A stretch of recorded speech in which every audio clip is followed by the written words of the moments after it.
Buenas tardes, hoy vamos a hablar acerca de las partes de la neurona. Esta presentación está a cargo por Barrera Chico, Hugo Iván, Bernard Luque, Isabel Mónica, Cabello Cabañín, María Rosa y la que les habla Sánchez Centurión Fiorella Karina.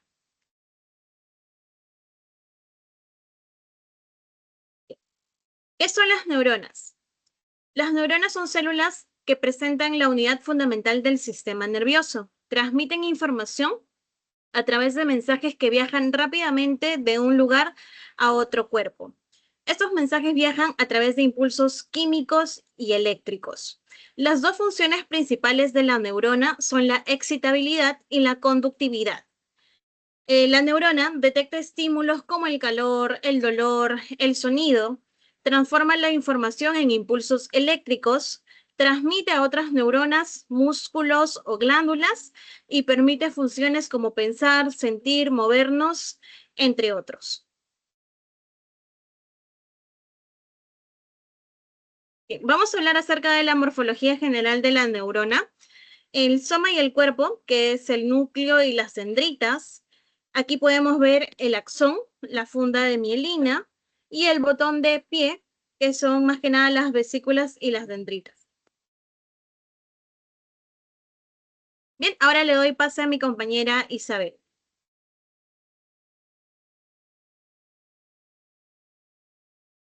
Buenas tardes. En esta ocasión les voy a hablar sobre los somas, que son, ¿qué son los somas? El soma de una neurona humana también es conocida como el cuerpo celular o un pericarión, que es la parte central de la neurona donde se encuentra el núcleo y la mayor parte de los orgánulos que son necesarios para la supervivencia y el funcionamiento de una célula. Esto se localiza en el centro del árbol dendrítico de las neuronas multipolares. El soma neuronal incluye muchos aspectos. Uno de ellos es el núcleo. El núcleo contiene el material genético, que es el ADN de una célula. Mientras que el citoplasma, conocido también como pericarión, es el líquido donde la célula que contiene orgánulos como cuerpos de Niles, que son agrupaciones de retículo endoplasmático y ribosomas, que son responsables de la síntesis de las proteínas. Y el retículo endoplasmático, que es el que se involucra en la síntesis de lípidos y otras moléculas. El aparato de Golgi, que empaqueta y transporta todas las proteínas y otras moléculas. Mitocondrias son los que producen energía para la célula. El citoesqueleto es el que proporciona el soporte y ayuda en el movimiento de los materiales dentro de la célula. Las funciones principales del soma son sintetizar proteínas. ¿Qué quiere decir esto? Que los cuerpos de Niles y el retículo endoplasmático son cruciales aquí para la producción de las proteínas neuronales. Procesan información. Esto nos dice que el núcleo se encarga de controlar el material genético esencial para todas las funciones neuronales. También se encarga de transportar los materiales. Esto nos dice que el aparato de Golgi y el citoesqueleto ayudan a transportar dichas moléculas a través de la célula. También se encargan de la producción de la energía. En este caso, los mitocondrias proporcionan la energía necesaria para el funcionamiento celular. Luego, se trata de integrar señales. ¿Qué quiere decir esto? Que el soma recibe todas las señales de las dendritas y las integra para determinar si la neurona debe transmitir un impulso nervioso.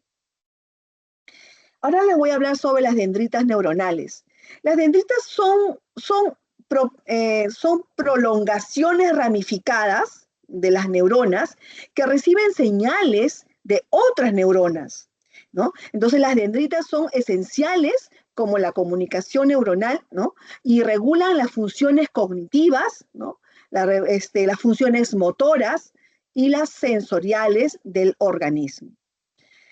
A diferencia de los axones, que son proyecciones únicas y alargadas, ¿no? Que transmiten impulsos desde el soma a otras neuronas. Las dendritas reciben información de otras neuronas a través de la sinapsis. Entonces, las dos primeras funciones neuronales, ¿no? Recibir y procesar la información recibida, generalmente ocurren en las dendritas y el cuerpo celular. Las señales dendríticas pueden ser excitatorias. ¿Qué quiere decir esto? Que tienden a provocar que la neurona plum, dispare y genere un impulso eléctrico. Mientras que las inhibitorias son las que tienden a impedir que las neuronas disparen. Las dendritas tienen un papel muy importante y fundamental que cumplir, porque son las que se encargan de recepcionar y el procesamiento de señales sinápticas. También se encargan de la integración no lineal de señales postsinápticas y también se encargan de la potenciación a largo plazo, que es una forma de plasticidad sináptica que se relaciona con el aprendizaje y con la memoria. Su estructura es muy importante porque se encarga de la prolongación ramificada. ¿Qué quiere decir esto? Que las dendritas son extensiones de cuerpos celulares, ¿no? Somas, de una neurona, que se ramifican y se dividen en pequeñas ramas para aumentar la superficie de la recepción de señales. También tienen espinas dendríticas, ¿no? Algunas dendritas tienen espinas pequeñas, protuberancias, que se encuentran en la superficie de las dendritas y que están involucradas en la recepción de las señales. Mientras que las sinapsis son puntos, solamente son puntos de contacto entre las dendritas de una neurona y los axones de otras neuronas, donde se produce ahí la transmisión de señales. Estas funciones son importantes, como por ejemplo la función de recepcionar esas señales. ¿Cómo recepciona esas señales? Las dendritas reciben esas señales químicas conocidas como neurotransmisores liberadas por otras neuronas a través de la sinapsis. Mientras que la transmisión de señales es cuando las dendritas transmiten las señales recibidas al cuerpo celular de la neurona, donde ahí se integran y se genera un potencial de acción si fuera necesario. Y luego, la plasticidad sináptica es cuando las dendritas pueden cambiar su estructura y su función en respuesta a la experiencia y al aprendizaje, lo que se conoce como plasticidad sináptica. Luego tenemos la integración de señales. ¿Qué quiere decir esto? Es cuando las dendritas pueden recibir y procesar múltiples señales simultáneamente, integrando estas señales que reciben de diferentes neuronas. Finalmente tenemos la recepción de los estímulos. Las dendritas también pueden recibir señales de estímulos externos, como estímulos sensoriales. Todo esto a través de receptores especializados. Muchas gracias. Comparto mi exposición con mi compañera Fiorella. Bien, ahora vamos a hablar sobre el axón, la mielina y el nodo de Ranvier. El axón, como se puede ver en la imagen, es la prolongación larga y delgada de la neurona, cuya función es transmitir el impulso nervioso desde el cuerpo celular, desde el soma, hacia otras neuronas, músculos o glándulas. La mielina es una capa de grasa que recubre al axón en segmentos. Como podemos ver en la imagen, es la parte anaranjada, las partes cortas. Y bueno, las células gliales forman mielina. En este caso, las células de Schwann en el sistema nervioso periférico y los oligodendrocitos en el sistema nervioso central. Su función principal es acelerar la conducción del impulso nervioso actuando como aislante. Y por último, el nodo de Ranvier son pequeños espacios entre los segmentos de la mielina.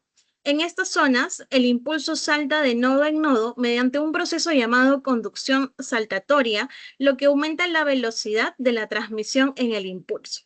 Bien, ahora doy paso a mi compañero Hugo.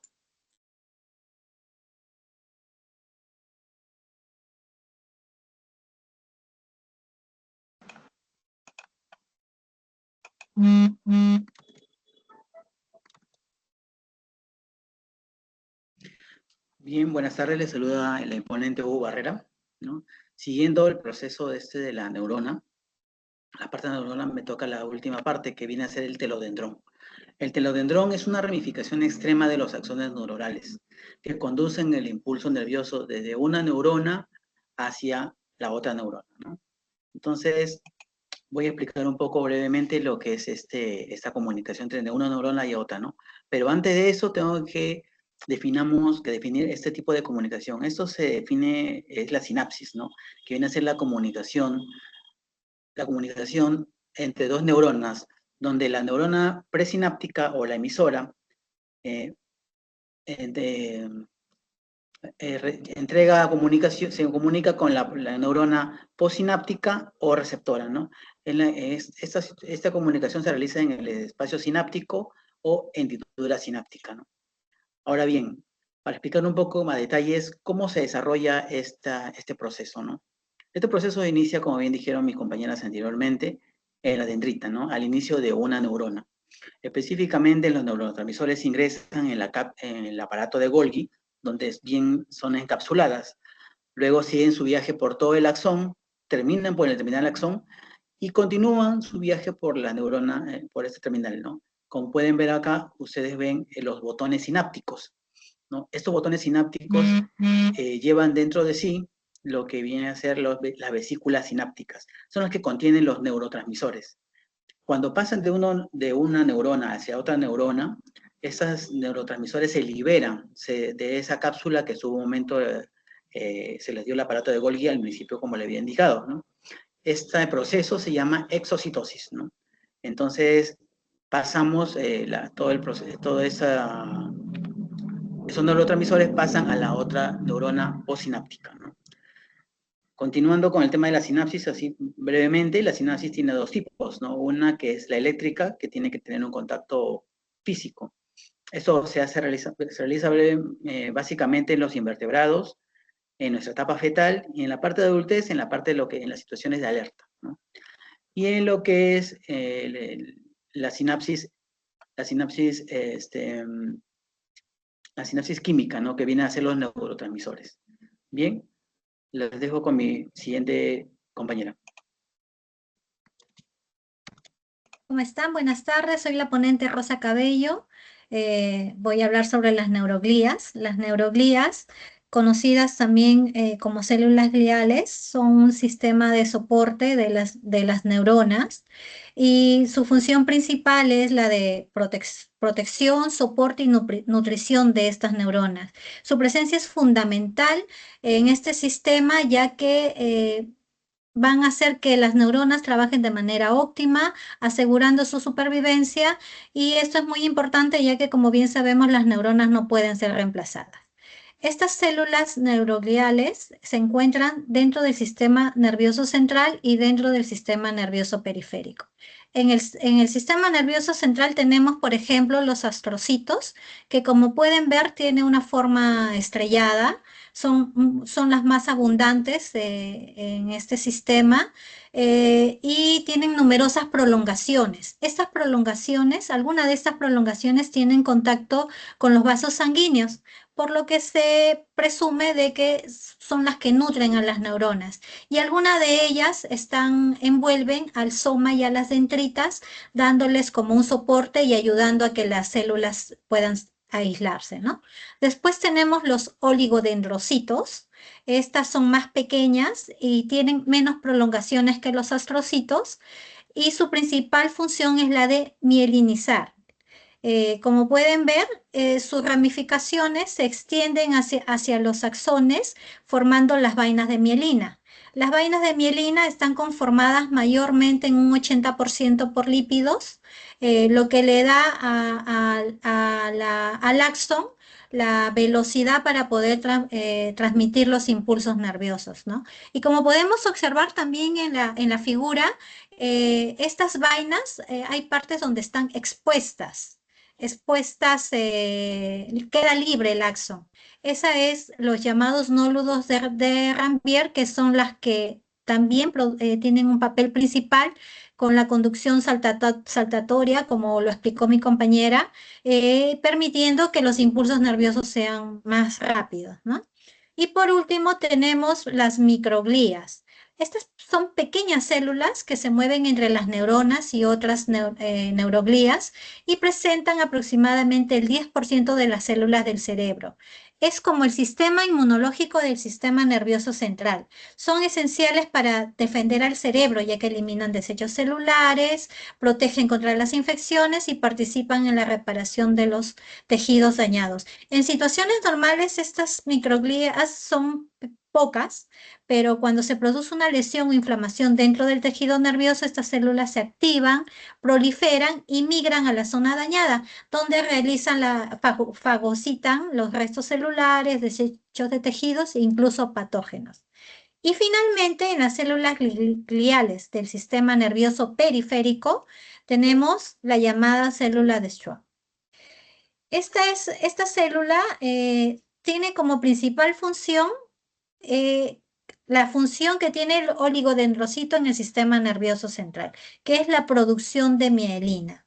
Y para recubrir los axones de este sistema nervioso periférico.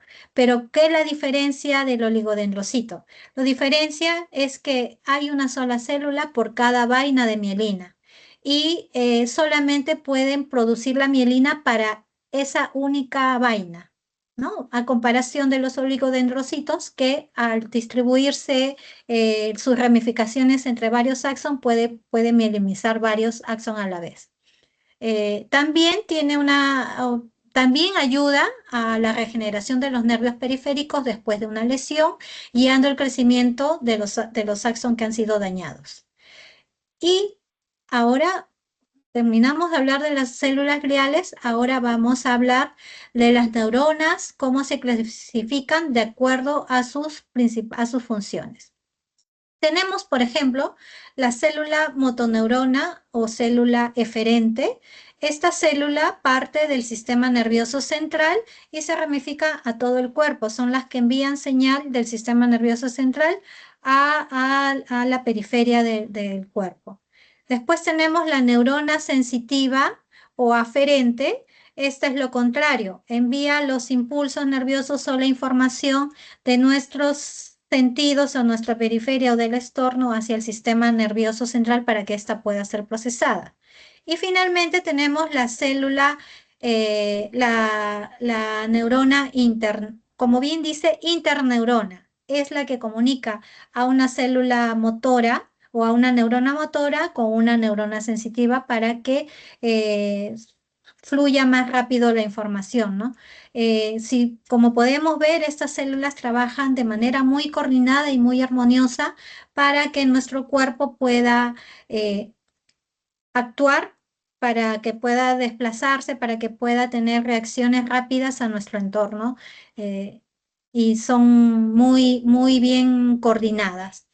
Bueno, esta ha sido nuestra presentación. Espero que haya sido de utilidad de ustedes. Muchas gracias.